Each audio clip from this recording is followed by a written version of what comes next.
دینو حدیث نقل کړي رسول الله صلی الله علیه وسلم فرمایي چې یو سړی د جمعې خطبه شروع ده او خبرې کوي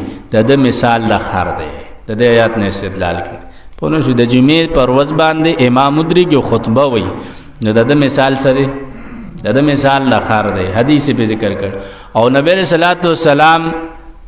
بیا په دغه حدیث کې دام فرمایي چې یو سړی خبرې کوي کنه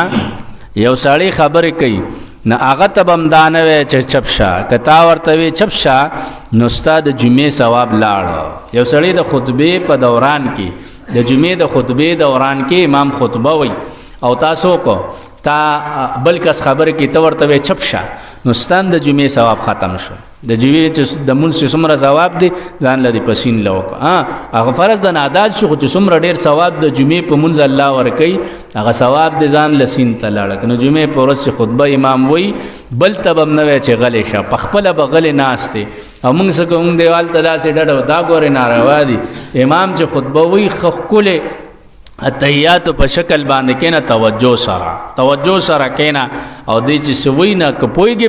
نه پويږي توجه سره وره انا چې بس لا سو کولاړ دی سو ناز سو غپ لګي نبی سلام فرمایي جمعې خطبه ویل کیږي او سړی خبر کی د مثال لخر دی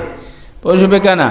او کنه یو سړی خبر کی او ورته چپ شه د جمعې د خطبه په دوران کې نو دې سره ستاره جمعې ثواب لاړه